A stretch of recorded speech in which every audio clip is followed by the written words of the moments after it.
Ignition sequence starts. 6, 5, 4, 3, 2, 1, 0. Liftoff. We have a liftoff.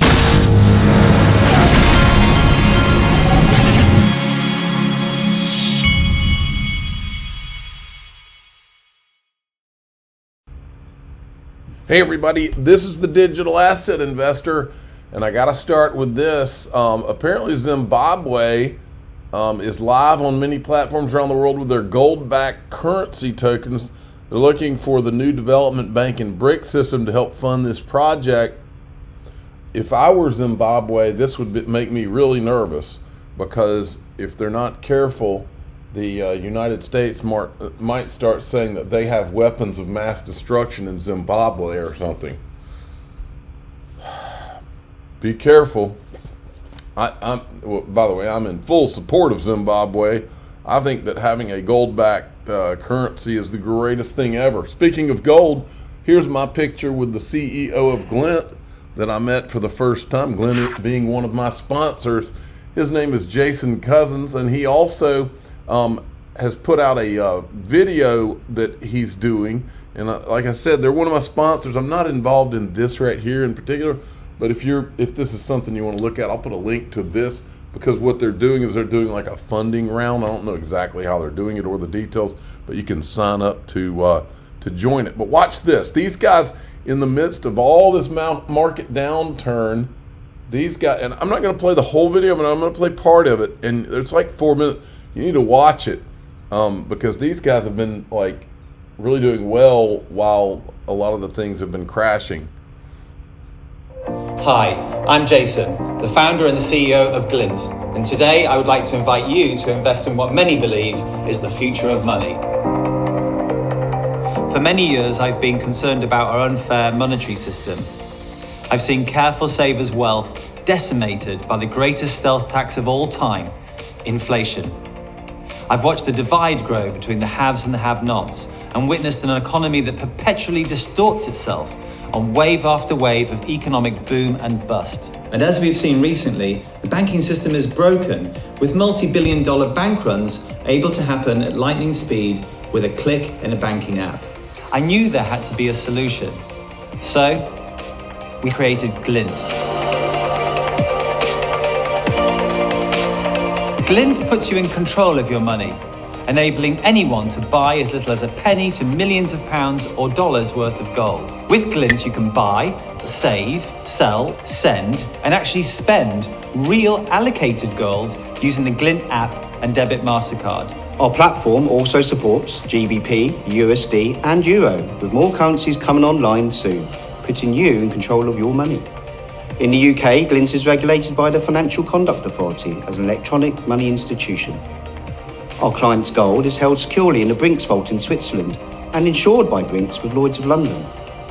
All our clients' gold is physical and allocated owned directly by them, with no fund, crypto or bank sitting between them and their gold.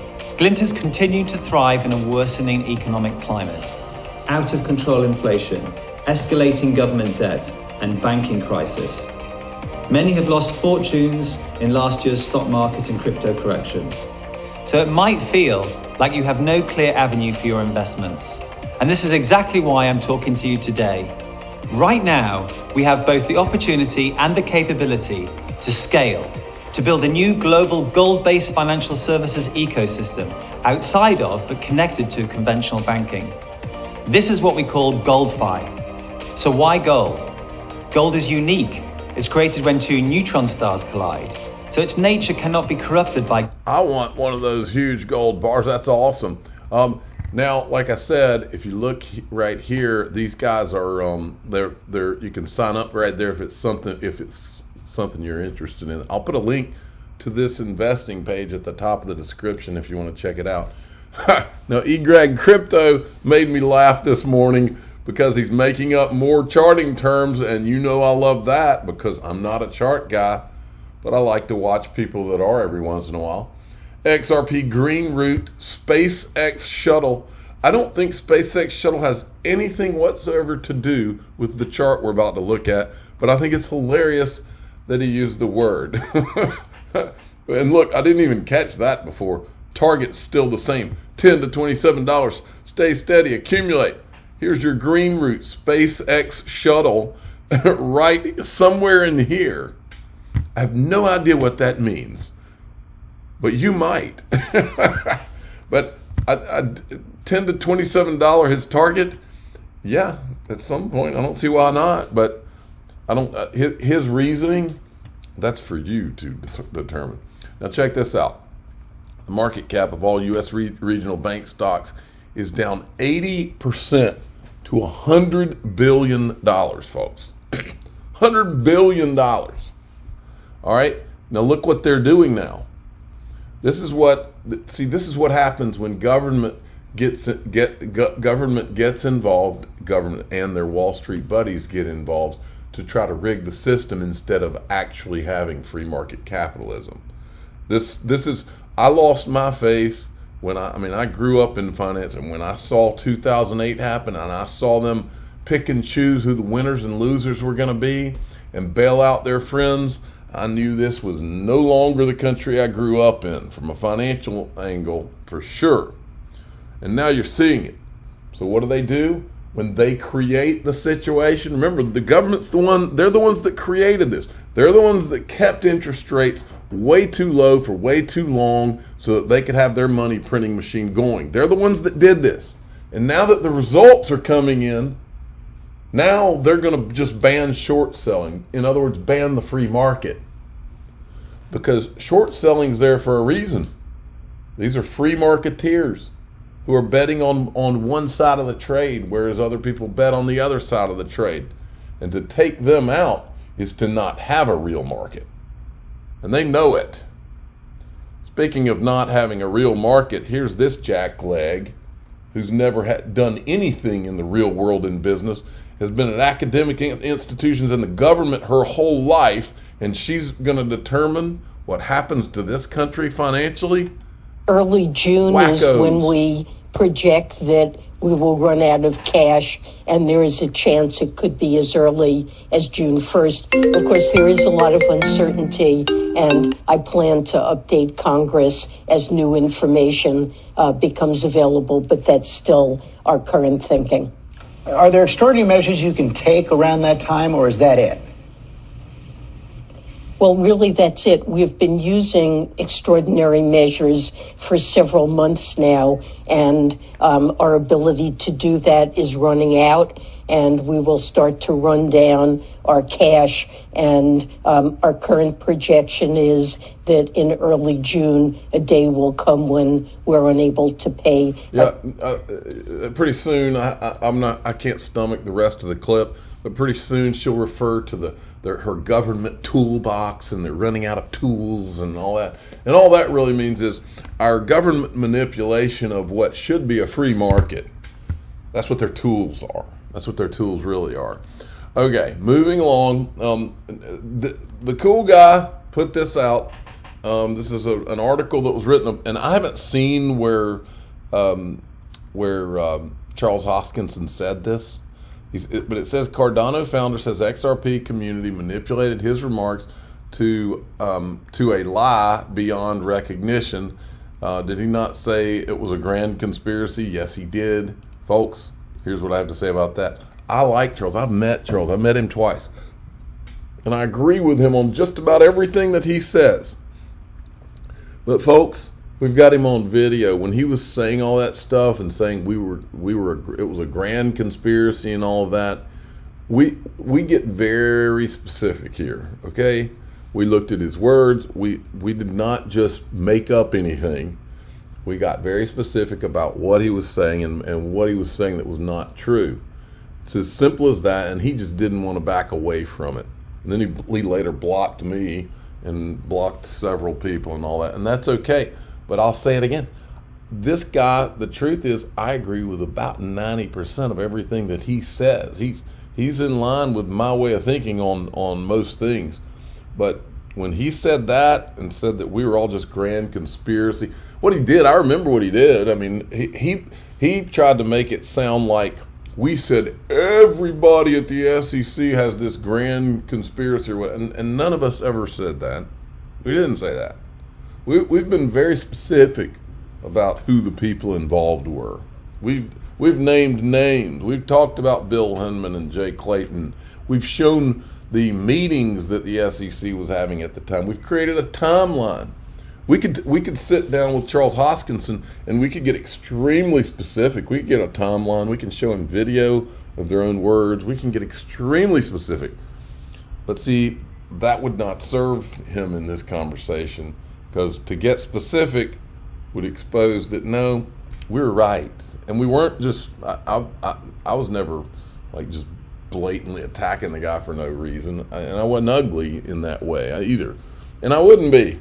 That's not my style. But I don't know why it's being brought back up. That kind of confuses me. Now, I wanted you all to go watch Jungle Inc. He put a video out yesterday, and I thought that he made some interesting points. Here's the video. You know, Jungle Inc's the first guy I ever listened to talk about XRP. He was talking about Bentleys and popping bottles, and he was saying things, and I remember thinking, okay, because this is when I was thinking about starting a channel. I remember watching it and thinking, okay, this guy's in line with the way I've been thinking about this thing. And so, and then my dad eventually told me, the official father eventually told me to start a channel. So he said, he basically says something strange is going on. And what he's referring to is Brad Garlinghouse coming to the XRP Las Vegas event. And I'll just let you go listen to him. The 235 mark, okay, in his video. Go check it out. And then Eleanor Terrett, Bittrex Exchange has filed for Chapter 11 bankruptcy. This is all at the feet of Gary Gensler. So Gary Gensler has destroyed yet another business in the United States. And destroyed, I don't know how many jobs that how many people Bittrex had employed. Then John Deaton had replied to Gary Gensler had tweeted this out yesterday, I believe, during Public Service Recognition Week. He's such a genuine nice guy, isn't he? During Public Service Recognition Week, I want to take the opportunity to thank our SEC staff, who hate him, by the way, for their hard work to carry out the SEC's mission on behalf of the American public. We're doing such a great job for you. Then John Deaton comes in and says, on behalf of the American public, we ask you to please stop protecting us. Gary Gensler got 155 likes on his tweet. John Deaton got 3,499 likes on his tweet. And I just wanted to tell Congress to pay attention, because these are voters. And these are the voters that are going to vote your butts out if you're in support of Gary Gensler. And that goes for you, Senator. Shout out to Senator Elizabeth Warren, because Gary Gensler is her B word, as you know, as my 10-year-old would say. And then we've got more capitulation. This guy is one of the baddest of the bad guys when it comes to intentionally putting out negative things about XRP and Ripple back in 2018 and for the last few years. He's one of the worst of the worst. To me, he was one of the most disingenuous people in the whole thing. Watch this. Also saw this. I saw Ripple's battle with the SEC is set to cost the firm $200 million. Now, that's amazing. Love or hate Ripple, you want them to beat the SEC. They are the only guys, or one of the only guys, that actually could spend $200 million beating the SEC. So, I mean, love them or hate them, we all Ripple people now. Oh, how times have changed, folks. This guy used to literally have people on his show, and he would intentionally throw up that basketball so that they could try to do the slam dunk on Ripple or XRP. He would do it over and over and over. And the thing that makes me so angry, the thing that was so unfortunate about it, is that he's not a dumb guy. He was smarter than that, which means he was doing it intentionally, and that's what made me sick. And it wasn't just him. It was literally probably at least tens, if not hundreds of them, in a coordinated effort. I'm not saying he was in a coordinated effort. I'm saying there were tens of hundreds that were. Ripple had tweeted this out. Dubai is making great strides as a global crypto hub, and CEO Brad Garlinghouse and regional MD, so Naveen Gupta does still work there, are in town for Dubai FinTech Summit to deepen our commitment to region, announcing a new office and hosting Swell Global. I missed this, folks. Swell Global 2023 in the UAE. And I'll tell you what, folks, I've never involved my wife in any of this stuff. Let me tell you this. If I had a shot at going to Dubai, which I've never been to Dubai, I'm going to hop a plane to Dubai just to go there, because I've never been there and always thought it'd be cool to go there. And I'm going to make my wife go. That's the official announcement right there. And if Swell Global 2023 in the UAE, that is cool. All right. There are 3,457 active Starlink satellites at this moment. That is a cool graphic. Those look almost like nodes out there. Look at that. Justin, Goldman Sachs, Microsoft, Deloitte, and others partner to launch a blockchain network. That's pretty exciting. There's a lot of little things I want to hit here to get caught up from this week. Digital Currency Group is looking to refinance its outstanding obligations to lending division Genesis as Ladder's bankruptcy proceedings continue. Barry Silbert's the man.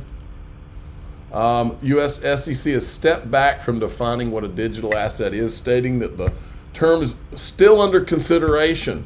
I have no idea what that means right there, and I don't know what exactly is going on there. But look at this. I'm already hearing rumors about XRP Las Vegas 2024. Now, I've seen a lot of people, a lot of commentary. Let me tell you what, folks, I have not heard one person say anything other than how awesome XRP Las Vegas was. But the digital asset investor is going to lodge the official complaint against XRP Las Vegas 2023 of the Digital Asset Investor channel right now. And I'm going to announce my official request to sponsor a certain part of the event. The one problem I had with the event is this. I walked through, it was lunchtime on Saturday at the conference. I'm walking through. Because people were constantly stopping me, I didn't even get to eat lunch.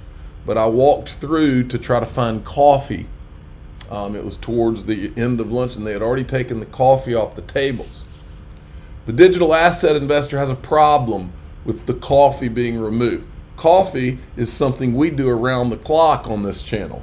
So I'm gonna say two things. One, this is straight to Bradcom's Digital Perspectives. Coffee must be there for the entire conference in every room next time. And I would like to be the official sponsor of the XRP Las Vegas Coffee 2024. So wherever there is a coffee machine, I want the digital asset investor logo that has cinnamon sticks in big boy pants, and I want to have we're going to require a little salt shaker with cinnamon in it, so that you can put cinnamon in your coffee. That is my complaint. That is my request. I demand it. Brad Combs. I'm the digital asset investor. I'm not an investment advisor. This is for entertainment purposes only. Please subscribe, hit the like button, and tell your friends and family that I will be, one way in this life or the next, I will be the official sponsor of the Brad Combs XRP Las Vegas coffee station from now on. Thank you for listening.